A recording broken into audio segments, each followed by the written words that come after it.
देने की अगर बारी हो आती तो सबसे पहले सार्वजनिक हो चुके होते हैं सारे आंकड़े, जिन आंकड़ों के लिए लगातार माननीय अखिलेश यादव जी समाजवादी पार्टी बात कर रही है कि हम्म। आखिर आप लगातार डुबकी लगाने वालों के आंकड़े बता रहे हैं, करोड़ों में बता रहे हैं, लेकिन जो मृत परिवार हैं उनको मृतकों की संख्या, जो लापता है उनको लापतों की संख्या और सूची, हम्म। जो घायल है उनकी घायलों की सूची क्यों सार्वजनिक नहीं कर रहे, ताकि जो लोग अपने परिवारजनों को ढूंढ रहे हैं हम्म। या जिनको जो लापता है नहीं मिल पा रहे हैं एक दूसरे से, उनकी सही जानकारी तो प्राप्त हो सके। तो ये अव्यवस्थाओं के लिए लगातार बात हो रही है कि दोहरे मापदंड, दोहरा चरित्र भारतीय जनता पार्टी की सरकार जो चला रही है उसमें कम से कम सही काम होना चाहिए। व्यवस्था 100 करोड़ लोगों की थी, दावे 100 करोड़ लोगों के दावे थे, लेकिन 50 करोड़ पे ही दम तोड़ दिया भारतीय जनता पार्टी की सरकार की योजनाओं ने और व्यवस्थाओं ने। तो ये हम्म। दिख रहा है। वहीं हम अगर बात करें, मोटा मोटा सीधा सीधा गणित है, मैथमेटिकल कैलकुलेशंस हैं। वो कैलकुलेशन ये कहते हैं कि हमारे देश की आबादी लगभग 1.5 करोड़ है। हम्म। 1.5 करोड़ में अगर भारतीय जनता पार्टी की सरकार ये कह रही है कि 54 करोड़ 50 करोड़ लोगों ने डुबकी लगा ली है महाकुंभ में, हम्म। तो डुबकी अगर 50 करोड़ 54 करोड़ ने लगा दी, यानी 1.5 करोड़ में से लगभग हर तीसरे व्यक्ति ने लगा दी। हम्म। अभी 1.5 करोड़ में से हमने मुस्लिम, बुद्ध, ईसाई, जैनीज और हम्म। धर्मपंथ लोगों को नहीं हटाया। हम्म। जो 7 सिस्टर्स हमारे मेघालय और अन्य राज्य हैं जहां से लोग आए नहीं, हम्म। उन राज्य की जनसंख्या भी हमने घटाई नहीं।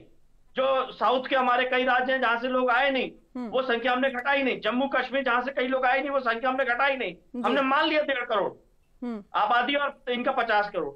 लेकिन ढूंढिए तो सही, कहां वो हर दूसरा और तीसरा व्यक्ति है जिसने कुंभ में पहुंच गया हो। ये हम्म। झूठे आंकड़े स्पष्ट दिखते हैं जब हम मैथमेटिकल कैलकुलेशन करते हैं। हम्म।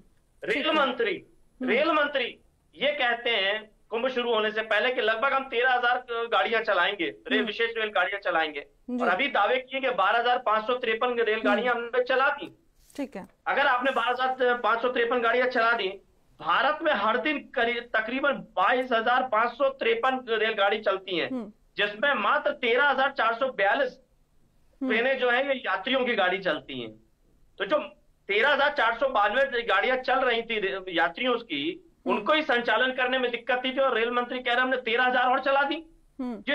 ये आंकड़े झूठे कब पता चलते हैं? जब हम देखते हैं कि देश में हम्म। भारतीय रेलवे के पास केवल 10,238 इलेक्ट्रिक इंजन है, 4,543 डीजल इंजन है। जी। तो इंजन इतने नहीं है हम्म। जितनी रेलगाड़ी चलाने के दावे हम्म। रेल मंत्री, केंद्र की सरकार कह रही है। तो ये झूठ साफ साफ पकड़ा जा रहा है। जैसे 80 करोड़ लोगों को राशन देने का झूठ है, 150 करोड़ की आबादी में अगर 80 करोड़ लोगों को राशन दे दिया, यानी हर दूसरे व्यक्ति को राशन मिल गया। आप अपने आसपास पता कीजिए, क्या हर दूसरे व्यक्ति को राशन मिल गया? तो ये झूठे आंकड़े, झूठे वादे, झूठे दावे लोगों की जान के साथ, लोगों की माल के साथ, आस्था और विश्वास के साथ भारतीय जनता पार्टी और एनडीए की सरकार खेल रही है। उसी झूठ का पर्दाफाश कर रहे हैं। ठीक है। नरेंद्र मोदी ठीक जी, है देवेंद्र जी, देखिए अंतिम बात सपा आप पर। देखिए दीक्षित मैडम, ये आस्था कोई भारतीय जनता पार्टी या भारतीय जनता पार्टी की सरकार पे नहीं है, लोगों का कुंभ के प्रति है, अपने धर्म के प्रति है। और भारतीय जनता पार्टी की सरकार लगातार झूठ बोल रही है। मैंने मैथमेटिकल कैलकुलेशंस, गणित का सीधा सा गणित बता करके बता दिया कि कैसे झूठ बोल रही है। इनका झूठ पकड़ा गया। अब इनको तकलीफ यही है कि हमारा झूठ मत पकड़ो, इसीलिए सनातन धर्म के पीछे छुपने की कोशिश कर रहे हैं, धार्मिक मान्यताओं के पीछे छुपने की कोशिश कर रहे हैं और अपने को बचाने की कोशिश कर रहे हैं। कुंभ आगे भी होगा, पहले भी हुआ है। भारतीय जनता पार्टी आरएसएस के जन्म से पहले से कुंभ हो रहा है और आगे भी होता रहेगा। देश ने तमाम गुलामी सही है, अत्याचार सहे हैं। आज भारतीय जनता पार्टी आरएसएस के अत्याचार भी सह रहा है, इनका भी अंत होगा। कोई नाम लेने वाला, जिनका सूरज नहीं डूबता था उनको भी देखा है देश ने, आज उनका नाम लेने वाला कोई नहीं। तो ये अहंकार ना दिखाएं। हर साल रावण को जलाया जाता है, इसी अहंकार रूपी रूप को दिखाने के लिए, लोगों के बीच में ये बताने के लिए अहंकार कितना बुरा होता है। लेकिन भारतीय जनता पार्टी कहीं कुछ सीखती नहीं है।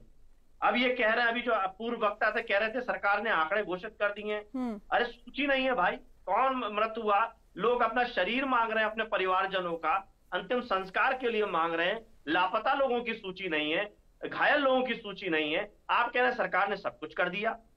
मैंने रेल के सीधे सीधे आंकड़े बताए, जो महाकुंभ की डुबकी के आंकड़े बता रहे हैं वो आंकड़े बताए। नरेंद्र मोदी जी अभी अमेरिका गए हैं, अमेरिका में जाने के बाद भी भारतीयों की बेइज्जती, अपमान नहीं रुक रहा है। तीन उनके लड़ाकू विमान यहाँ उतर चुके और उसी हथकड़ियों और उसी बेइज्जती के साथ भारतीयों को लगातार भारत के अंदर भेजा जा रहा है, लेकिन सम्मान की कहीं बात नहीं हो रही। और भारतीय जनता पार्टी के साथी क्या कह रहे हैं, डंका बज रहा है दुनिया में, डंका बज रहा है दुनिया में। ठीक है यश जी, आप मेरा सवाल शायद समझ नहीं पाए। आप जिस बात को कोट करने की कोशिश कर रहे हैं वो सवाल का जवाब मैंने उनसे पूछा और फिर से उनके पास जाऊंगी, लेकिन उससे पहले आपके जो नेता हैं अखिलेश यादव वो कह रहे हैं कि ग्रंथ में ऐसी कोई मान्यता ही नहीं है कि 144 साल बाद सहयोग बने हुए। मैं आपसे वो पूछ रही हूँ कि कौन सा ग्रंथ है जिसमें ये सहयोग नहीं बन रहे हैं।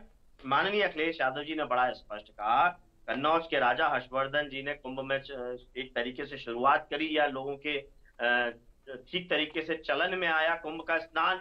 उन्होंने दान दक्षिणा की शुरुआत करी और बेहतर सुविधाएं और बेहतर कार्यक्रम चलाया। कहीं प्रचार प्रसार नहीं किया उन्होंने।